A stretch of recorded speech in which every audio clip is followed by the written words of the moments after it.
Cody Collier, welcome to the Hoosier Race Report, round number 7. How are you, man?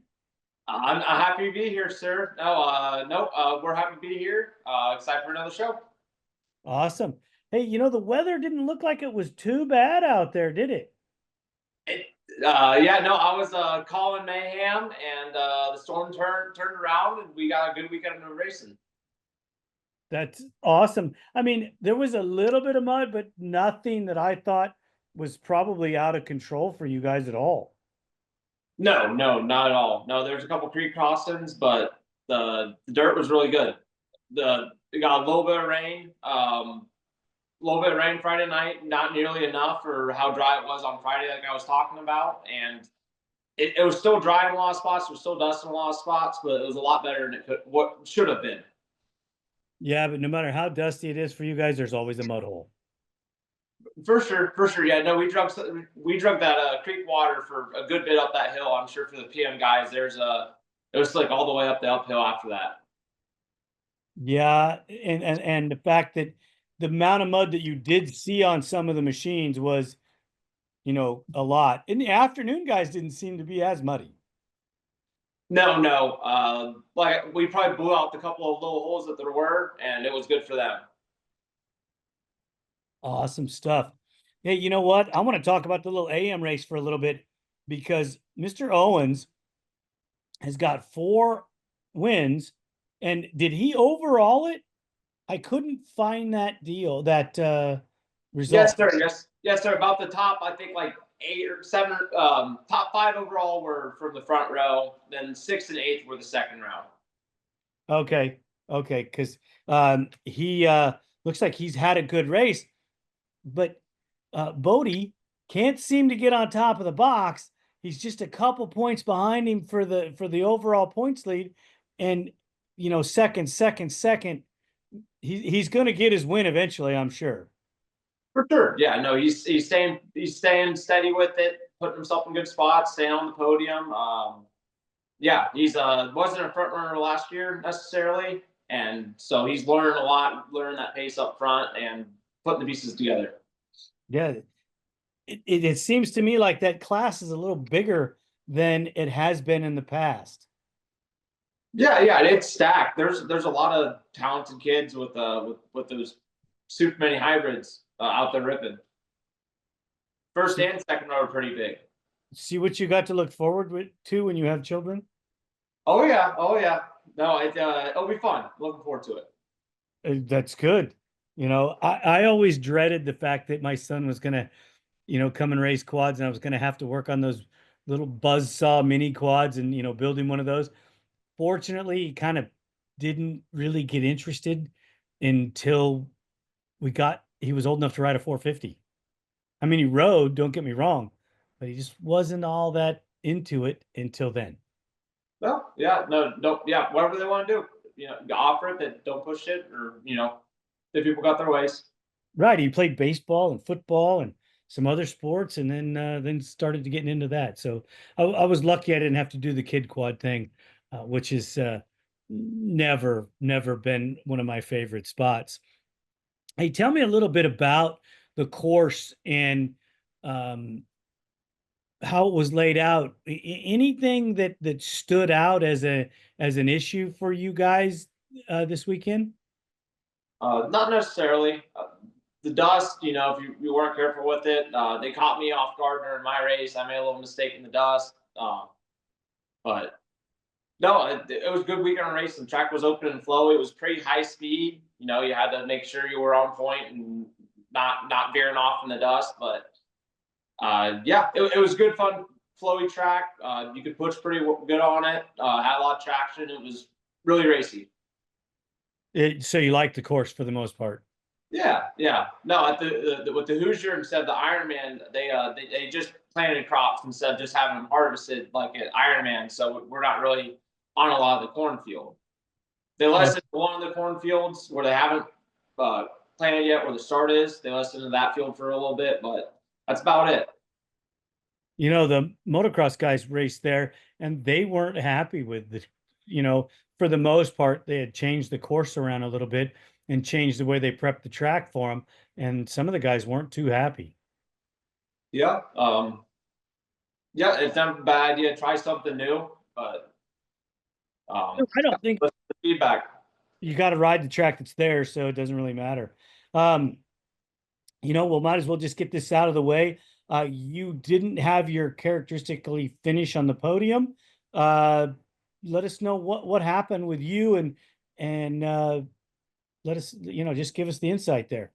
Yeah, no, it's no, got to a great start, got the whole shot, ripped the mean whole shot, and led the first lap in 3/4, and then stopped for pit end of the second lap, and Kaden stopped right behind me. Kaden Wharff was in the battle with me and Frazier out front, and we pulled on everybody else. He ended up staying there all day battling with Frazier after I kindly dropped out of the race, but we stopped for gas into lap 2, got going on lap 3. I was in second behind Frazier, who got the lead where we pitted, and then he had a really quick pit and ended up keeping the lead after his pit. So tucked in behind him, and we were running pretty good. I was right there, and I made one bobble in a creek section coming out of the creek, and just kind of stood it up and had to go wide. And Kaden Wharff was right there and just cut under me and said, "I'm going for the lead today, guys." So blew right by me, went after Brandon. I was right there. And that was probably halfway through the third lap. And not long after that, there was a little uphill, left-hand uphill with like a wall and a tree. And just kind of walked that and caught the tree and tipped the quad upside down on its head for a little bit. Had another rider stop and actually help me out for and flip it upside down. You mean right side up? Yeah, from upside down. Okay. That right there could have cost you a lot. Yeah, I lost 2 minutes right there. So thankfully, I can the 4x4 is a little bit more to flip over than what I can handle. Yeah, I bet. I mean, when I see you guys riding those things, I know that you're not a small man, but you look small on that four-wheeler. Yeah, they're big. They're like we talked about all the weight and everything, the bigger tires, and yeah, they're big. They're big machines. Yeah, so it's a little bit more than I can handle. Flip it upright whenever it's driving to roll uphill. It's kind of on a weird spot. I couldn't really roll it down because I didn't know how far down it would go, kind of thing. So had to roll it uphill a little bit. And that's even harder with that much weight. Oh, for sure. Yeah, a little bit more than I could do. Another rider see me do it, stopped and helped. So thank them. And yeah, got back going. Was about 2 minutes down. Was like, I got 2 laps to make something happen. The lap was going to be crazy. I was 2 minutes down whenever I got to scoring at the end of that lap, and sprinted on the 4th lap. It idled upside down for a little bit. It dumped some air into the air box. And once I got it right side up and started rolling again, it sucked that oil in through the intake, and I was blowing smoke pretty bad, I guess. So a lot of people thought I was about ready to blow a motor. But it ended up half down a plug. I think it cleared out. It was misfiring for a little bit, got cleared out, and got rolling at the beginning of that 4th lap.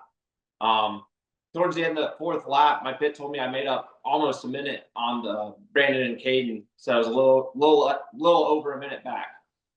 And I heard some slapping in my clutch case, and the belt was starting to fly apart. Really? Yeah. So we were trying out new primary and secondary STMs this weekend, just to add a little bit more power. And we had full faith in them. They didn't work out. They fried my belt, and that's all she wrote. Did it take the belt out so you couldn't finish, or you just had to slow down? So I heard it slapping and told my pit that whenever I passed by them, probably the 8-9 mile marker on like the 11-mile track. Stopped, told them it was going to fly apart. Went to the finish, and probably 5 corners before the finish, it let loose.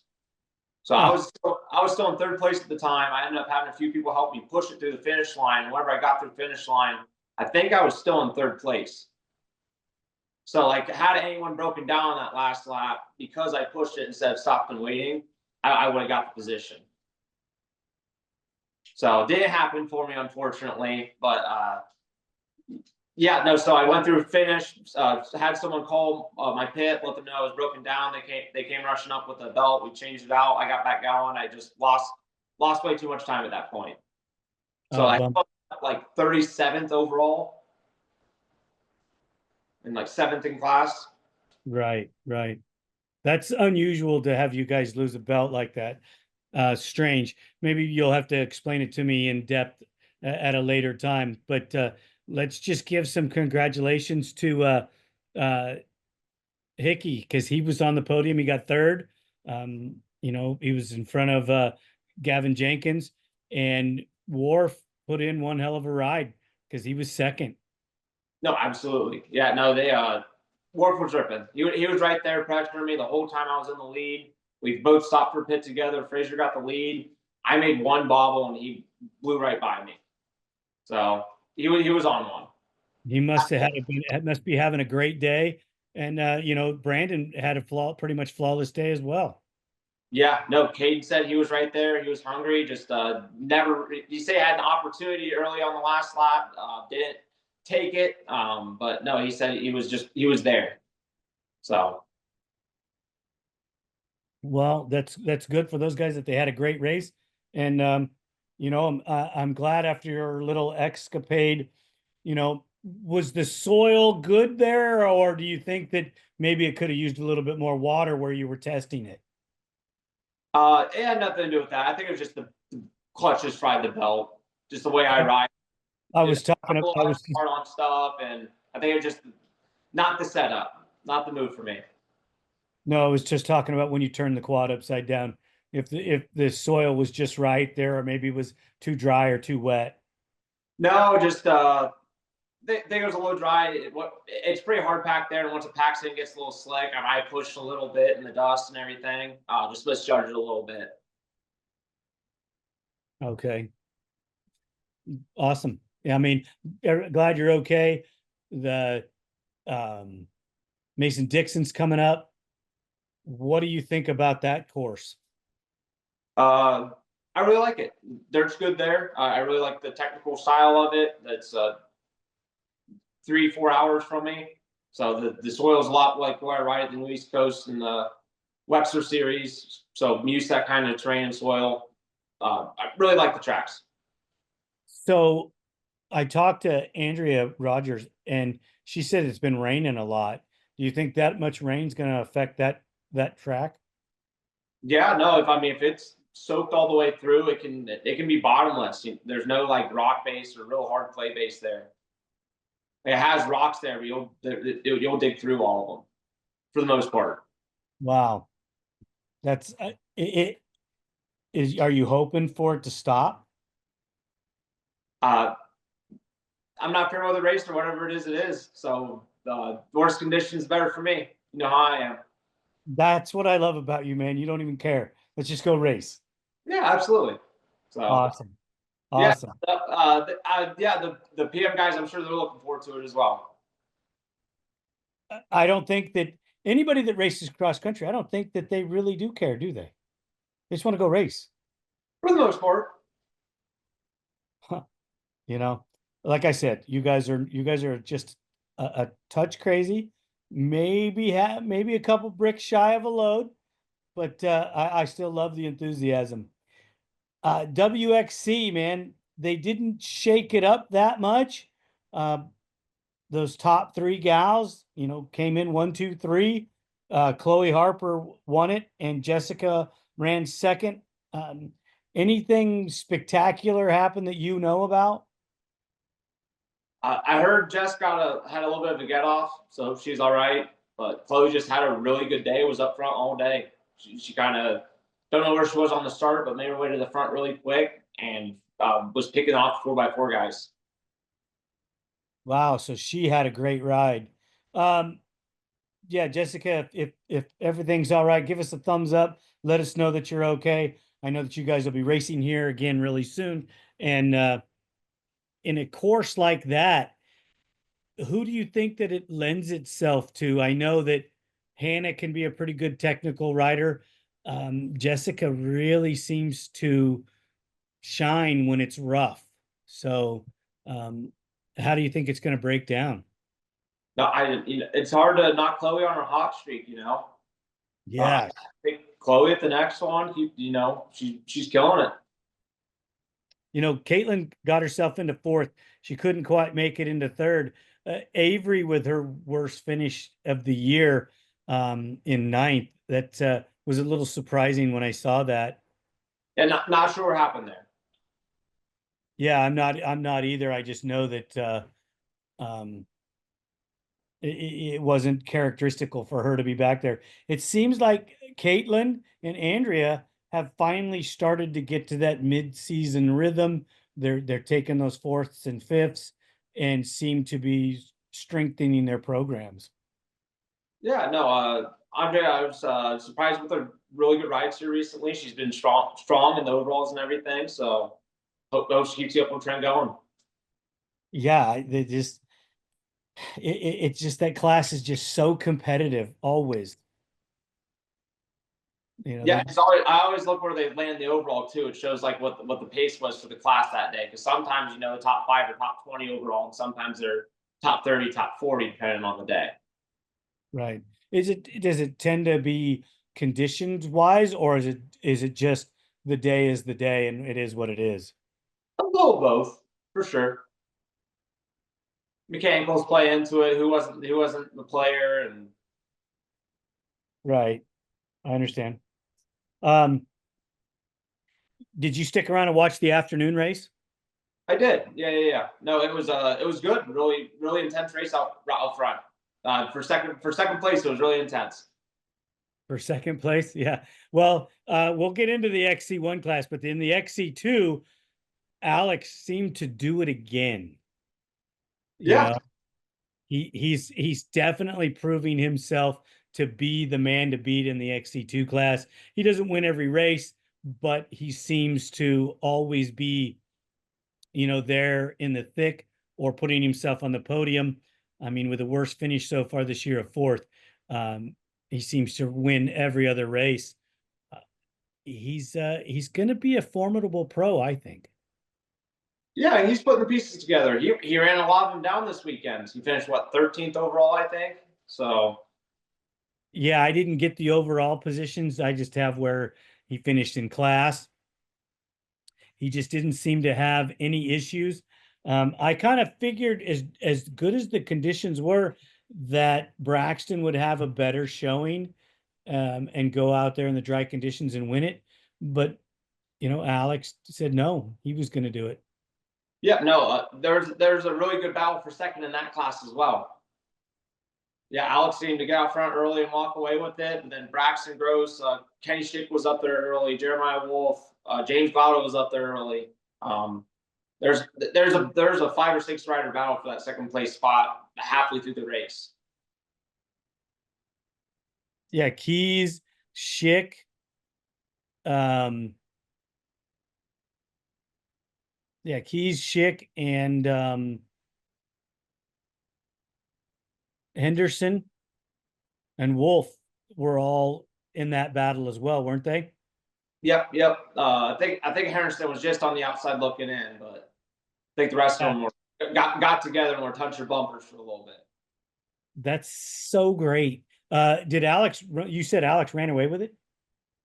Yeah, Wow. for sure. No, he ran down a few of the XC1 guys that were also on the outside looking in. He got like Borch and Ronnie and McClure and some of the guys not having great days in the class. I mean, for him, even though they weren't having great days, but still to catch those guys at that caliber, I mean, I know we talk about the transition from one class to another when you're stepping up. Alex seems like he's developed, and he may not have the same mental issues as some of these other kids because when he jumped into the XC2 class, he jumped into the podium. Yeah. No, I'd like to see him do stronger. Some of the rounds that he struggled, like where he got his third and his fourth this year in the same rounds.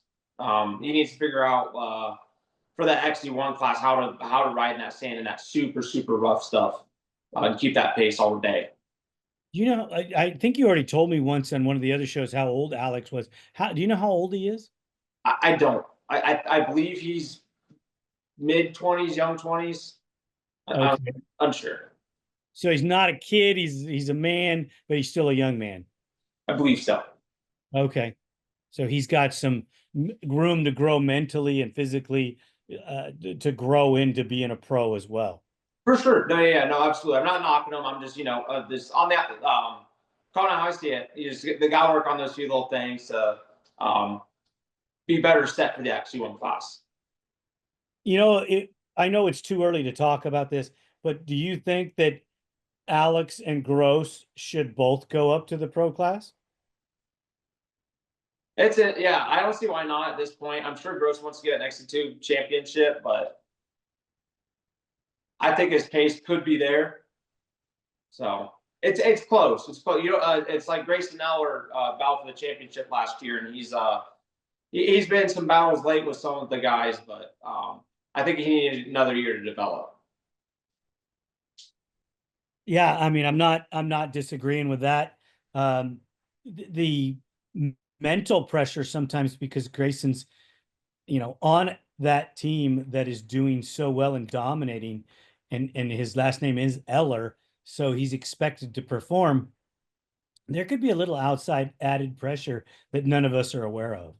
For sure. No, Grayson's a great rider. Yeah, he's going to figure it out, but I think another year of XC2 would have just helped him get there. So I think this year, if he can take the hard knocks and take the lessons and move forward with it, he'll be better next year. Yeah, I hope that they can help bring him along and develop him and work with him. He's got a great teammate in Bryson Neal. I hope he's got him under his wing and helping him out. Yeah, for sure. No, I know Bryson kind of does his own thing with his own program, but I'm sure anytime that he would ask to come ride, Bryson will not hesitate. I got to talk to a guy that raced with Bryson's dad. Okay. Yeah, it was pretty cool. It was Doug Hickey. Okay. Okay. Yeah, he rode for Kawasaki on the V4 700. His only full season was 04 when he rode with Kawasaki. Yeah, no, I know of him. I don't know him personally, but I know of Doug. Yeah, it was a great conversation, listening to some of the things that and perspectives that he had that differed from some of the things that I had heard. But he still enjoyed it, loves it, goes out and sees some of the races. So it was pretty cool to just get a different perspective. Yeah, for sure. What was your overall take of the XC1 race? It was up and down. It was just cool to see it develop. People like Wyatt Wilkin was not up front early and had a bad start and had to claw his way through the pack to earn that second place. Very cool to see his pace and to see how aggressive he was attacking the track and forcing his way forward. And then, like, how tragic it is, like, one mistake late, like Adam McGill, who's battling for a podium, made one mistake going into the last lap, went from third to eighth because everybody was that close. Wow. That's crazy that you have that many riders in that group that were that close. And yet Mr. Galata had another bad race. I hope everything's okay for him. I hope he gets that mojo back. He actually had a seat issue, and the staples in his seat were cutting his legs, from what I hear. Oh, wow. So, yeah, he had to get a seat swap and Hope he didn't. I hope he didn't install that himself. He did not, from what I hear. Okay, well, whoever did's in trouble. Damn. I have had that happen to me. So it's not pleasant at all. Yeah. John Galata Jr., buddy, I feel for you. It's a tough way to deal with it. Wyatt Wilkins, that guy is probably still on cloud nine with that second place. I was just talking to him with Andrea, and I think that this is one of the young men that's going to work his way to the top. He's got some skills. I don't see him, dominating the class for a couple more years, but you could see him be one of those next champions in line. There's some other guys there that could take it away from him, but he's really fast, and I think that we got to keep an eye on him. For sure, he's so young. What is this, his second, third year in the XC1 class? So he's young. He's learning really quick. I think it's his third year. Yeah, I can't remember for some reason. But no, he's young. He's learning. He's hungry. He's going to figure it out. Like, and he showed at Ironman, working his way through everybody, past Walker, past Merritt, past everybody that he needed to pass in a dry, dusty, fast track that didn't really have very good passing. Did he pass most of those guys on the last lap? I believe he had second going into last lap. If not, he was third or fourth. Okay. You know, to pass Walker at the end of a race, that's pretty freaking impressive. Merritt was trying. Merritt was putting a lot of pressure on him on the last lap. You know, that's another guy that I think has incredible skills. You know, he's getting a little older and things may be changing in his life from what I hear, but you know, Merritt's another one of those guys. He's just, to me, he's extremely talented. Yeah, no, dude's got a lot of bike skill, crazy corner speed. Yeah, number 4. Even, you know, I mean, there's a lot of people that don't realize that he's as talented as he is. I got to watch him on the West Coast, and I was super impressed. His corner speed's ridiculous. Like, that's one of the crazy things about Merritt for me, is just his corner speed. Yeah, I just liked the way he rode. He just seemed like he was one with the bike. There was no extra movements. There was no, you know, he just didn't get out of position a lot. And at the end of the race, he was super strong. You know, and granted, you go from the woods races that are 2 hours to an hour and a half works race, different terrain, everything, but he molded to it well. He could probably come out west and do quite well for himself. But you know, it is what it is. Walker Fowler in the third spot. Probably didn't have the best day. I seen some pictures. He seemed to have, you know, a smile on his face and wasn't unhappy with his day. No, he was happy to have a good day. He knew he was one mistake from at least being in the battle for seconds. He was up ahead of Wyatt and then dropped back a couple spots quick, so definitely made a mistake. But noticed he was there in the fight for second. Bryson had a day, got away early, and there's nothing he could do about it. So getting third, probably not bad, all things considered. Yeah, well, Shaden, Jay frickin' moved himself into fifth. Had a great ride as well. You know, we don't normally see him. You know, well, we don't not normally see him up there, but he's not in the top 5 generally. So that was a good ride for him. Yeah, he hole shotted, led a good bit early, and was there pretty much all day. He held P3 until probably the last lap and a half. Oh man. Conditioning, just not being used to being up there. What do you think? Pace, just learning the pace. So the conditioning comes with it, and he'll know where he's lacking. But I think it's just the pace late just changes, and your ability to hit the track as it evolves and see things differently and have that pace late.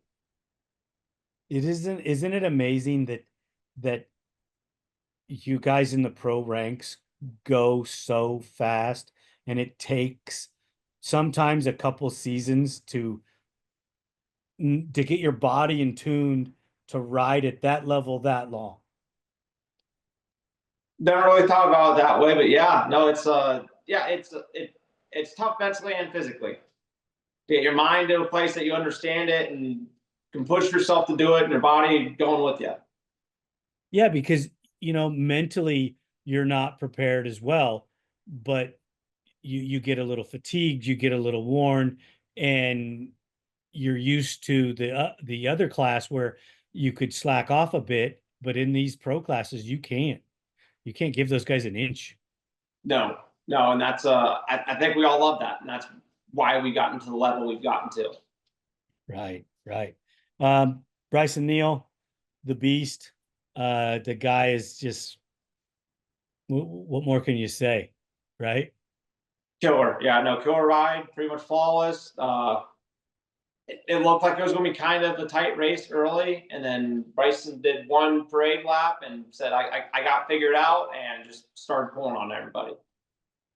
Yeah, I don't know what to say anymore. I mean, we talk about it, and I kept trying to have an idea that maybe that their Walker was going to come back and compete with him when Walker's no slouch, but this guy, this guy's on another level. He really is. Yeah, he should just yeah. One of with the bike, like you're saying, is hitting all of his marks, riding super smooth, staying away from the mistakes, getting a gap early, and just managing the race. With Mason Dixon coming up, and you got that group of riders from second to 10th, those guys are going to put on a show, I think, for the people in Mason Dixon. Yeah, and every track brings a new set of obstacles and stuff that different riders ride better at. So it's always a different mix of riders up front and battling for it. Well, I can't wait to get the report from you on the pre-race, on the track conditions and what it's going to be like out there. I'm really looking forward to this. The weather conditions that we've had in the past, from rain to sun. I kind of like that place better in the rain, but I'm not riding in it. So I hope that it falls in favor for all of you guys. No, it's typically been dusty the last 2 years, real dusty. So and hot. So hopefully we have a nice, cool, rainy day. There you go. You heard it, everybody. Cody Collier wants rain, so that's what we're going to do. All right. Yeah. No, heard it here first. Awesome. Hey, brother, thank you so much for joining me. Anything to end with? No, just looking forward to the next one. We're a little over a week out here. Me and my team are ready to roll. We're getting the bike. Mike Seeger's KMK. We got the bike ready to roll, making our changes, getting everything back to where it should be. So, I got one more question for you. Did you run any local events in the last few weeks? not off the top of my head, no, not between rounds. Okay, I was just wondering if you had done any of that. I know you do that. I just wondered if you'd ridden anything lately. No, not in the last couple of rounds. Okay. So just been doing my thing. Had a training weekend with my girl Ava Lucas in youth. Had a training weekend with her, and that's been about it. Is she a hard coach? No, she's great. And she's great. I had to teach her about Chris Borch the other day, though. Really? Yes. What didn't she know? Just the 6-time champion part. Okay. Yeah, she had to learn up. She disrespected my man Chris. Wow. Wow. Well, I'm sorry to hear that. But yeah, he had his time and he's a great champion. Still a great rider. Absolutely. Yeah, no, absolutely. But she's like, she's the double digits on the bike. Number, was he 14 this year? 11? Not sure. But no, he's great, fantastic rider. But she sees that and he's an XC1, and you're an XC1, you gotta be the top guy, and he's just disrespected the 6-time champion Chris Borch. Giving him a hard time. That's a no-no. Oh yeah. I'd love to see him up on the podium here again. Yeah, he got a 5th at power line. He gets top 10 super consistently. What is he now? 43, I think he is. He's still a baby, okay? Compared to me, he's still a baby. But no, he's one of the all-time greats. Yeah, Bo Barron here on the West Coast is 43, 44, and he's leading the points and works. So, Chris, come on, buddy. You can push out a couple more wins. You can do it. The only thing holding you back is fear. Age means nothing. Let's go do it, okay? The only thing holding you back is you. Right. There you go. Right? Absolutely. He could do it if he wanted to. I see it in his eyes every now and then. I don't care. If he's in a last lap battle with somebody, it's on. He's going to get him. Excellent. Excellent. All right, guys. We'll catch you guys at Mason Dixon, round 7. Cody, as always, or round 8, excuse me. Thank you for being here, and I appreciate all your insight to the race, man.